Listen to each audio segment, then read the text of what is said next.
I wanted to get with you and talk about this thing that's been needling around for me, mostly because I feel like that's where my thoughts get sorted out the best, is when you and I are just tossing things back and forth. Yeah. And We always do so good with the sports analogy too. that's true, we do. Me and you, and we're really big athletes, me and you. Sports is like our second language. So, but I've been thinking a lot about that. I think the quote is where Bonnie Badenoch is talking about the disconfirming experience is actually, I think, the quote that's really needling around in my brain the most. Because inside that quote, she talks about regulation inside the therapist and client's joint window of tolerance. And I'm sure she talks about it in other ways too. That's just like the quote that really I know the best. And how what that meant to me, like when I learned that and I understood that from her, like what it means for a therapist and a client to come together and create this we space. And it's in that we space in which we're thinking about this combined joint window of tolerance. And I've just been thinking about that a lot since my own brain has kind of come back online after March 13th, which was when things really were probably at their highest for me. And as I've gotten a little bit more regulated more often, and I'm not pretending that I am all the time, and then feeling guilty about that, been really thinking about this joint window of tolerance idea on a really big macro level. And I wanted to write about it, but it just wasn't working. I wasn't getting it out in written form. And so that's why I was like, okay, let's just talk about it. So let's talk about that. I love this subject. And, I know that quote that you're talking about. I know that we've probably taught on it many times, but I remember when I first really processed what she was saying, is it all of a sudden helped me to categorize memories so much more clearly. Like going back through, and the things that still felt really alive and unresolved were times where it was a shared trapped co-dysregulation. Yes. And these things that are my resources and the things I go back to are my times of held, remembered co-regulation. And it just was like skies parting, clarity coming, and then knowing what those old, wounded, unresolved memories needed. Yes. And then how to invite regulation into them. It felt like getting to drink water again when you're waking up from, like days of coma or something. Right. That just there was going to be nothing else that was going to solve that sensation, but it wasn't even a sensation that you knew needed resolution until you heard it. So I love it. Love that you're doing this great topic. Yeah. And it's helped me with the idea that there's so many of us, and most of the people I know personally, right, are sitting in a really privileged place right now. And I also want to be clear, when I use the word privilege, I use that as a very neutral word. Privilege just is. It's not a criticism to be in a place of privilege. And those of us at times feeling, I just had a conversation with someone else this morning who, when they talked about their experience in all of this, their face got like all cringy and embarrassed, like it was, so shameful to be acknowledging that not only had their day-to-day life not really gotten worse, but in some ways it had gotten better. And then going back to this idea of like this joint window of tolerance and thinking about being a therapist and having this responsibility of like resonating with our clients, you know, deepest, darkest held everything that's showing up in the room, and finding a way to resonate with it without also getting flooded and lost by it. And that it feels so important that as many people in the whole world right now as can do that, feel permission, I guess, to do that. Absolutely. And gosh, I really hope we can find ways to take the shame and guilt away from people who are feeling okay, because they're the beacons that everyone else needs to know they can orient toward. Yeah. And if they're feeling sheepish about being able to say, I have space, Yeah. and I even have circumstances that are a little more simplified, so I can hold more, then we don't know where to go. And Yeah. I think that's where you and I have both been, you know, so grateful that our loved ones are safe right now, and that, you know, financially we're not destitute at the moment. There's food, there are all these things, and so we have the capacity to show Yeah. up for other people. And I think you and I are both really good at giving each other permission Mm-hmm. that doesn't have to be true tomorrow. You know, that we get to keep Yeah. updating that with whatever frequency is required. Right, because then that's the next thing that comes up, right? We start talking about like our responsibility as helpers, and those of us that have privilege should blah, blah, blah. And then we take this other unintentional turn, which is this, I don't know, I almost want to use like pigeonholing into this role.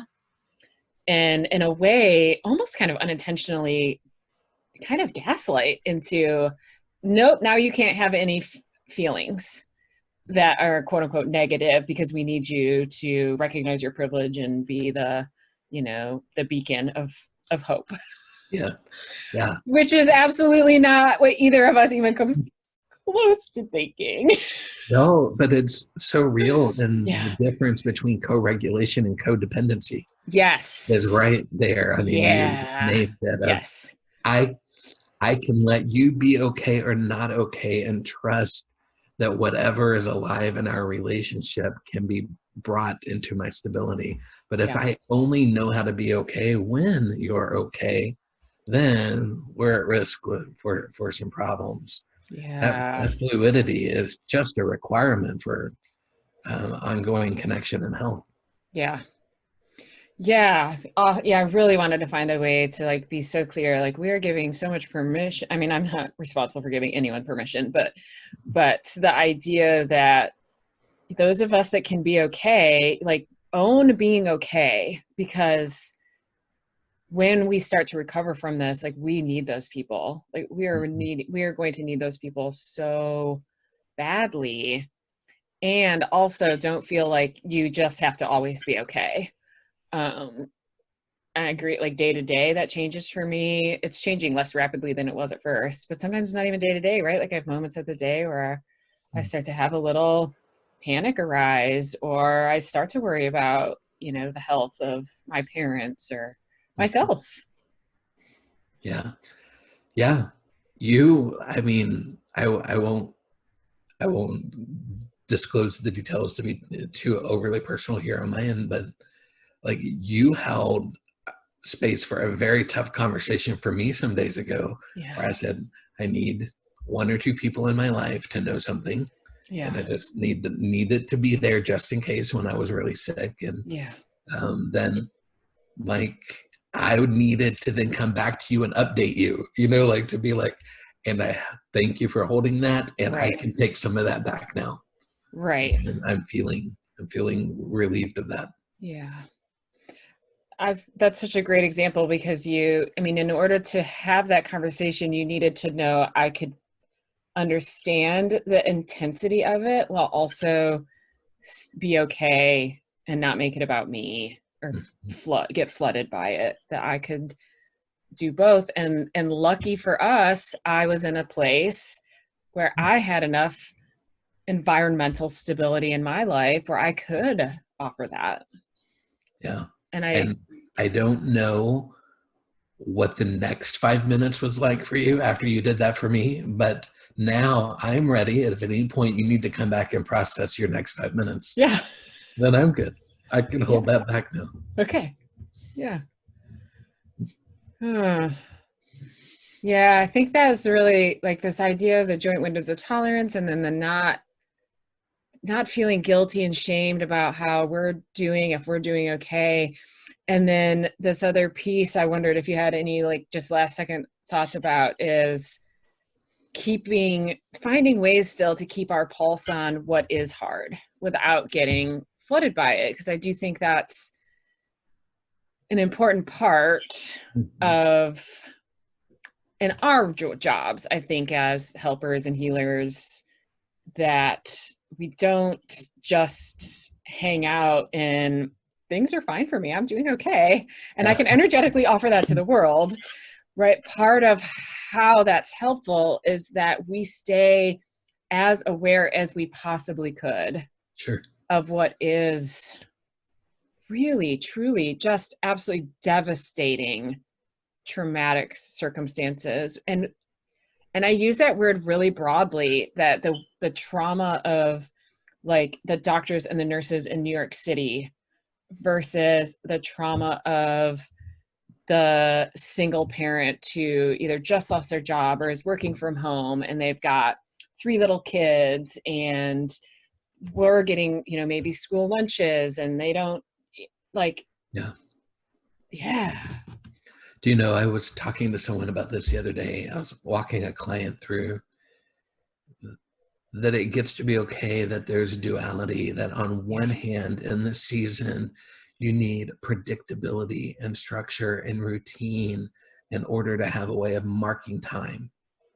And on the other hand, we've got to find a way to stay in some bottom up processing, and, trying to cook something new and smell something different and have a new taste opportunity, a new sound, experimenting with playful sound and listening to a band you've never listened to before, so that you have a way of continuing to let your mind notice your body. That if we don't give it some novelty, then we're going to stop getting new information or having the ability to check into new information. And so just on a very pragmatic level, balancing your need for structure and novelty, so that you have the opportunity to listen to all parts of yourself. Yeah, I hadn't thought about it like that before from that bottom up perspective, and that even in this moment sent even more like compassion to myself that I didn't really even realize I needed about some things I have been able to do because of this time period that are new or different that otherwise I'm too busy to do, or I'm not thinking creatively enough or outside the box because we're just doing our thing all the time. And like I said, didn't even really realize I was maybe holding a little bit of like, oh, again, just some of that privilege guilt. And good reminder that like, no, those things are really important, and they're really important to staying embodied. And that's how we're going to energetically like hold the joint window of tolerance, like globally, I think. Yeah. Yeah. Global starts here, and that's part of, I think, what our desire is to make sure that people understand that there are relationships ready for you. Yeah. And the more of those of us who can be interconnected, and hold each other well, and that's just going to spread, as much as anything else that might be taking over our world right now. So we want to be a part of that. I like that. This is, I like this conversation for us. This is the sort of thing that we talk about in private. I just had this thought as you were talking, was like, I'm going to share this on my personal page because there's a lot of people in my life that don't know the side of me, and they've maybe heard me talk about you, but they don't know you, and they don't know like you and us. And I had this moment of like, oh, this is a cool opportunity to share something new with a whole nother part of my